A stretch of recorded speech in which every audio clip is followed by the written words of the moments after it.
The film begins with Isabel returning to her lavish city apartment, surprised to find her husband Julian there. The air in the immaculate foyer is still and cool.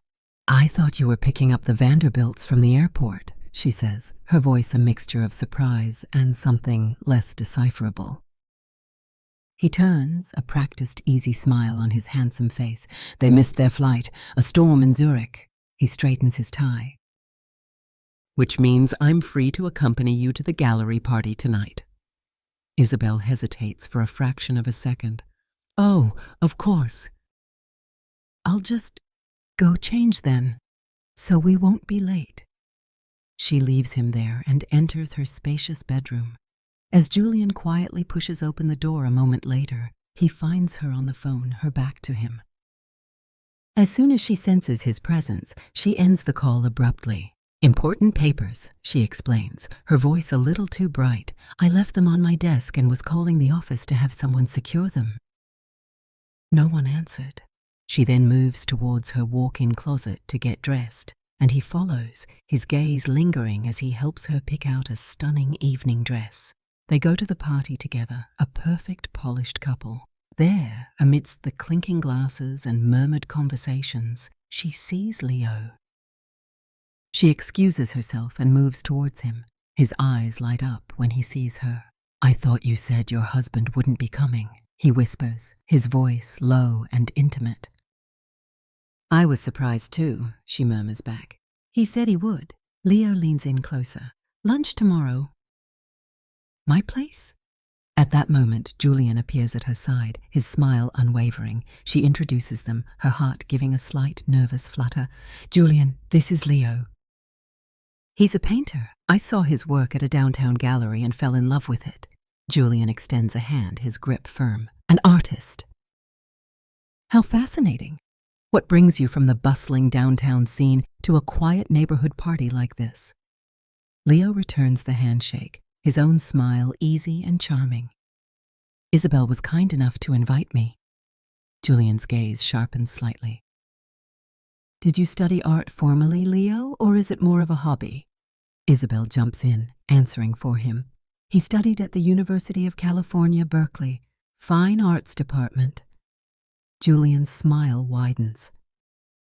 "Impressive. If your work is as good as my wife says, I could recommend you to some serious art collectors I know." He turns his gaze back to Leo. "Does Isabel have your number?" "No," Leo replies smoothly. "But you can find me through the museum's administration." "Excellent," Julian says. "Let's meet tomorrow, 6 o'clock. The bar at the St. Regis. We can discuss your artwork." They agree, and for the rest of the evening, Julian is the perfect, attentive husband, his arm possessively around Isabel's waist. The next day, Julian is at his company, and we learn the truth. His financial situation is dire. His empire, built on risky ventures, is crumbling. He is facing ruin. Meanwhile, Isabel visits Leo, the man with whom she is having a passionate 6-month affair. Before she goes up to his loft apartment, a figure in a parked car across the street secretly takes pictures of her entering the building. That night, Leo meets Julian at the bar, as agreed. Julian, all charm and magnanimity, invites him back to his home to see his art collection. At Leo's place, Julian views the vibrant, abstract paintings that line the walls. He dismisses them with a wave of his hand. "They're trivial," he says, his voice dripping with condescension. "Superficial. I suppose that's why my wife liked them." He then turns to face Leo, his charming facade dropping away to reveal the cold, hard predator beneath. "I know about the affair," he says flatly. When Leo, recovering from his shock, defiantly says they're in love, Julian begins his calculated attack. He reveals everything he has discovered about him. He tells him he knows he never went to college, that he actually learned to paint in Soledad prison after being jailed for swindling a wealthy widow in San Francisco. He lays out Leo's entire history of fraud. "I know your real name is Winston LaGrange," Julian says, his voice a low, menacing purr. Born in a trailer home in Barstow, California, in trouble with the law since you were 10, scams, car theft. Later, you shifted your grift to pretending to be in love with lonely, wealthy women, stealing their money, and running away. When Leo, his face pale, asks, "So, what do you want from me?" Julian tells him, "I will pay you $500,000, $100,000 up front, and $400,000 after you kill my wife." He adds, his voice chillingly calm, "If you refuse, I'll report you to the police." "I know you're a fugitive after stealing bonds from a woman in Miami you claimed to love. This would be your third felony conviction. Under state law, that means a mandatory 15 years in prison." He tells him to think about the offer, and if he agrees, to meet him at his house the next day at noon. Then he leaves. Afterward, Julian executes the next part of his plan. He places the photos of his wife with Leo in an envelope, along with a threatening, badly typed letter, and sends them to his own office. This way, if anything goes wrong, he can frame Leo for blackmail, claiming Leo sent the envelope from the mailbox outside his house to demand money in exchange for not exposing the affair and ruining Isabel's reputation. Later, Isabel is with her friend Sophie, talking about her relationship with Leo. She tells her they've been together for 6 months and that she plans to tell Julian she's in love with someone else and is leaving him. When Sophie asks if that's why she removed her wedding ring, Isabel is surprised to find it missing from her finger and remembers with a jolt of panic that she must have left it at Leo's apartment. Back home, Julian asks why she's late. She tells him she was with Sophie. He then says, his voice casual, that he met Leo, saw his paintings, and made him an offer to buy one, which Leo is now considering. The next morning, Isabel calls Leo. When she asks about her wedding ring, he reassures her that he found it and hid it before her husband could see it. When she asks what he and Julian talked about, he tells her it was all about the paintings and says he can't meet her for lunch because some potential buyers are coming to view his work. Later, Leo meets with Julian as agreed. Julian shows him the entrances and exits of the house, pointing to the service door he should use. He explains that at 8 p.m., Isabel will be taking her usual bath. He will take the house key from her bag, place it in a small magnetic box, and shows him where to find it hidden under the lip of the stone planter near the back entrance. When Leo asks why he can't just give him his own key, Julian says his key could be traced, but hers could plausibly be lost or stolen. He instructs him to be at the door at 9:30 p.m., at which point Isabel will be in the bath. He then explains that the kitchen phone is on a separate line from the rest of the house. He'll call at 10 p.m. and Isabel will answer. While she's on the phone, distracted, Leo should enter and attack her from behind. He also tells him to steal some of Isabel's jewelry from the bedroom to make it look like a robbery gone wrong. He emphasizes that Leo must damage the lock to make it look like it was forced open, then return the key to the hidden box and leave. When Leo asks when the job is to be done, Julian says, "Tomorrow," and gives him a briefcase containing $100,000 in cash. When Leo asks, "What if I just take the money and run?" Julian replies, a cold smile on his face, that he's confident he'll go through with it to get the remaining $400,000. What kind of man plots his wife's murder with such cold, detached precision? Is it greed, jealousy, or something even darker? The wounded pride of a powerful man who refuses to be made a fool of. The complexity of such a betrayal is a chilling reminder of the secrets that can lurk beneath even the most polished surfaces. If this story of intrigue is capturing your attention, make sure you're subscribed so you don't miss the heart-stopping conclusion. The next day, Isabel leaves work to meet Leo for lunch, but is surprised to find Julian waiting for her outside her office building. He suggests they have lunch together, an offer she can't refuse without arousing suspicion. Meanwhile, Leo is preparing lunch at his apartment for the two of them. When she doesn't show up, he goes to her workplace and sees her getting out of Julian's car, her husband dropping her off after their lunch. Later, Isabel calls him from her office and explains she couldn't come because Julian surprised her with the lunch invitation. As he listens to her message on his answering machine, Leo, in a fit of jealous rage, tears up a beautiful portrait he had painted of her. When she says she's going to confess everything to Julian that night because she feels too guilty to continue the lie, Leo picks up the phone. "Don't," he says urgently. "Don't say anything to him yet, not until we sort things out." That same night, when Isabel returns home, she places her keychain on the table by the door. She sees Julian getting ready to go out to play poker with his friends. She asks him not to go out, telling him she wants to talk to him about something important.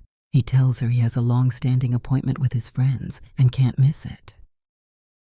Disappointed, Isabel goes to change her clothes. Meanwhile, Julian swiftly takes the apartment key from her keychain, puts it inside the small magnetic box, and hides it in the pre-arranged spot outside. Then he leaves the house. As he exits the garage, Leo is already waiting by the door. As soon as the garage door opens, Julian drives off in his car and Leo slips into the garage, then goes up to the house through the back door. Later, Julian is playing poker with his friends when he makes the scheduled call. At that time, Leo has already taken the key and unlocked the service door. When Isabel comes out of her long relaxing bath and picks up the ringing kitchen phone, she hears no one on the line. Suddenly, a masked man attacks her from behind. She fights back with a desperate, primal ferocity. At the poker game, Julian listens to the sounds of the struggle through the open phone line, his face a mask of calm concentration. In the apartment, Leo's hired man, Ron, begins strangling Isabel with both hands. When she tries to stab him with a paring knife, she fails. But at the last moment, she manages to grab a heavy meat thermometer from the counter and stabs him violently in the neck. He collapses, dead, and she falls beside him, losing consciousness. When her body hits the ground, Julian hears the final thud, ends the call, and calmly resumes playing poker. On his way home, he throws the burner phone he used for the call into a storm drain. When he enters the house, he is shocked to find his wife is still alive and on the phone with the police. He quickly heads to the kitchen, puts on a pair of gloves he had stashed, takes a screwdriver, and damages the lock on the service door to make it look like it was broken into. He then takes the key from the dead intruder's pocket and returns it to Isabel's keychain. When he hears the police at the door, he opens it and calmly tells them that a burglar's body is in the kitchen. Meanwhile, Detective Miller asks Isabel if she heard any strange noises in the kitchen before the attack. She tells him she didn't hear anything except the phone ringing. Then Miller tells Julian they found his footprints in the kitchen. Julian coolly responds that he entered to make sure the intruder was dead. But when the officers uncover the burglar's face, Julian is stunned. It's not Leo. They take the body away in the ambulance. At the same time, across the street, hidden in the shadows, Leo is standing, watching the scene unfold. The next day, Julian drives Isabel to her mother Eleanor's mansion in the countryside to recover. After Isabel goes to her room, Eleanor asks what happened. Julian tells her it was a burglar who tried to rob them and that her daughter was lucky to survive. Meanwhile, Isabel calls Leo, who is asleep, and leaves a voicemail telling him she's okay before ending the call. When Julian notices that the downstairs phone shows another line is in use, he quietly goes upstairs to Isabel's room. Finding her asleep, he takes the phone beside her and redials the last number. When Leo answers, Julian says, "We need to meet," and sets a time and place for the next day. When they meet, Julian asks him about the man who was killed in his apartment. Leo tells him it was a friend of his, explaining that he couldn't bring himself to kill her, so he hired Ron, a desperate acquaintance, to do it instead. Julian then asks when he plans to kill her. Leo replies that they can't do anything now until things calm down. That night, Isabel tells her mother that she's going to separate from Julian. When she returns home to pack her things, she finds that the key she has no longer opens the apartment door. She goes down to get the spare from the building's doorman. Once inside the kitchen, the traumatic memories of the attack come rushing back. When she senses someone behind her, she grabs a knife and spins around, only to find out it's her husband. He takes the knife and tries to calm her down. She tells him that she can no longer live with him and that she's going to stay with her friend, Sophie. That same night, she talks with Sophie about what happened. Isabel asks her what would motivate a man to kill his wife. Sophie answers, either because he knows she's cheating on him or because she's rich and he wants to inherit her wealth after she dies.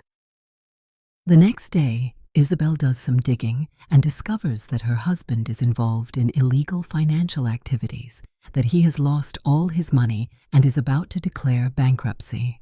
She goes to the police station, meets with Detective Miller, and tells him that Julian hid his financial troubles from her and that this could be his motive for hiring someone to kill her to inherit her vast fortune. Miller tells her there's no solid evidence against her husband. He shows her the file on the dead burglar, Ron, and tells her he had a criminal record. What surprised him most, he says, was that when they searched him, he had his wallet, ID, and bank card, but no apartment keys. The next day, Isabel goes to the neighborhood where Ron used to live and asks for his apartment number.